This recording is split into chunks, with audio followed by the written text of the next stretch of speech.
Hello, my friends. Welcome to Bible and Revelations. This is episode 57C. It's the notes from Daniel 4. Okay, let's see. This was Nebuchadnezzar's second dream, where he dreamed about a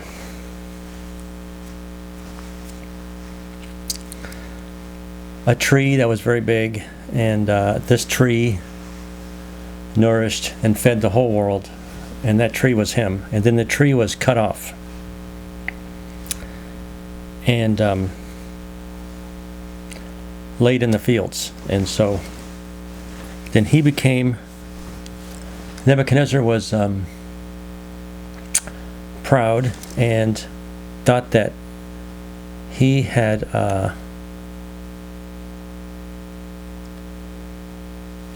special abilities that made him able to rule the whole world and feed the whole world. But God felt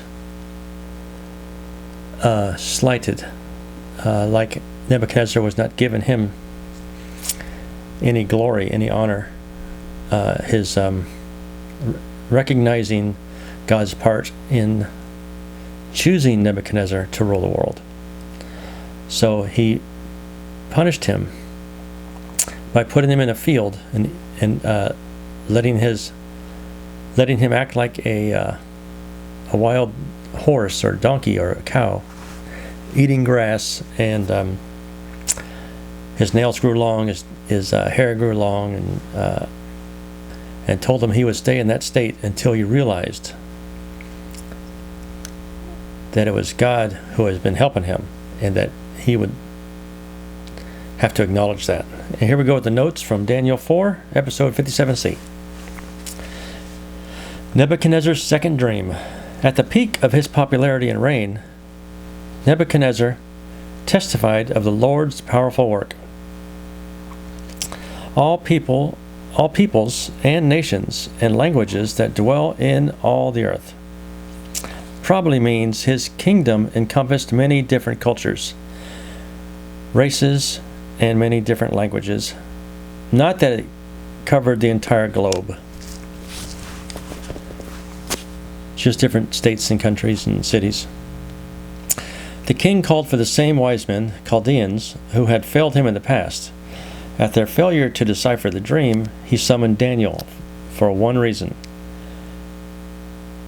Mentioned 3 times in this chapter. In him is the Spirit of the Holy God. Nebuchadnezzar admitted this. And that's why he trusted Daniel. Daniel gave him straight talk. He was polite, but he did not lie or embellish things to kiss up to the king. He would be polite and professional, but told him the truth. And the king knew it was because Daniel's God protected him and enlightened him to certain subjects. He was blessed by God. In him is the Spirit of the Holy God, said Nebuchadnezzar. The huge tree in Nebuchadnezzar's dream was a symbol of prosperity and life. Then a watcher, a holy one, entered the dream and ordered that the tree be chopped down in its prime. The pronouns switch from it to him. The pronoun switch from it to him clearly identifies a person. Daniel will confirm in his interpretation that Nebuchadnezzar is the tree in the dream.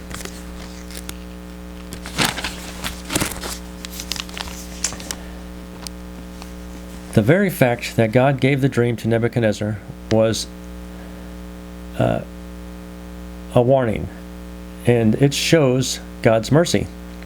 Even so, Nebuchadnezzar would not break off his sins and acknowledge that the Most High rules. Nebuchadnezzar was stubborn and, of course, very proud of all his accomplishments, and used to everybody worshiping him and doing what he said, and he did not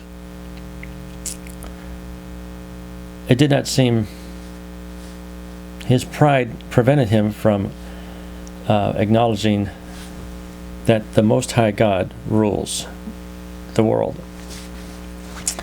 And this angered God. Nebuchadnezzar had been reminded of the source of his success in book 2, verses 37 and 38.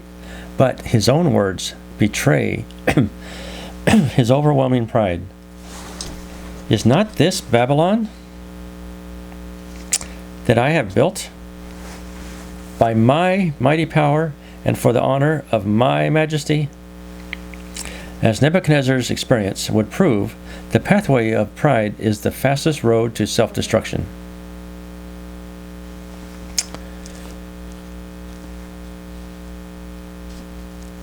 Well, that's the notes. Okay, and here's another little subnote. So he was being punished for his pride and refusal to acknowledge that God had helped in any way. The wonders of Babylon. Nebuchadnezzar's Babylon was probably the most famous city in the ancient world. Its huge walls were 387 feet high and 85 feet wide, so wide that 4 chariots could be driven side by side along the top of them. The city itself was a perfect square, 15 miles on each side. Oh, this sounds like the New Jerusalem. This most powerful city of antiquity boasted wide streets and many public buildings, and a population of 1.2 million inhabitants.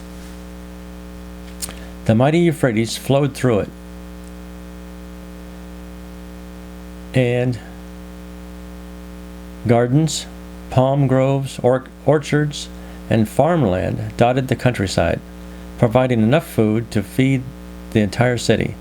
Gigantic shrines to the Babylonian deities were everywhere.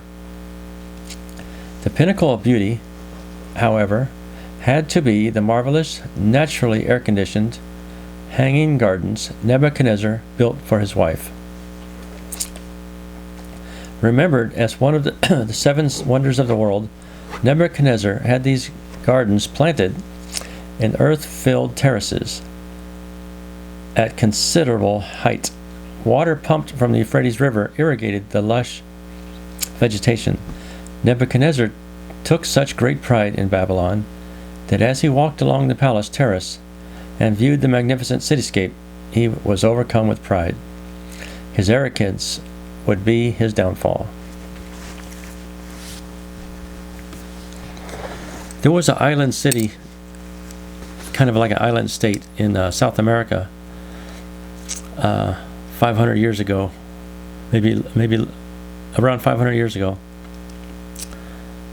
Trying to remember the king's name. Hozotzen was the king's name of the island, and he also had hanging gardens on his palace. A poem he wrote was, they say that someday I must die, nothing remaining of my fame, nothing left of my name, but the trees I planted are still young, and the songs I sang will be sung. These people, Hozotzen and his South American tribe on that island, I can't remember the name of the island right now, but they ran into the Spaniards, and that's how this poem was recorded. And those people were, they had a pretty nice little thing. Anyway, they had hanging gardens also in South America 500 years ago. Well, that's it for episode 57C. Next week, I'm going to go back to Genesis. I believe it's going to be Genesis 29. Remember, if you want to be blessed, well, of course you want to be blessed. You probably are being blessed, but if you want to make God happy, you pray for the peace of Jerusalem. Pray the Lord's Prayer, and read a little Revelations whenever you get a chance.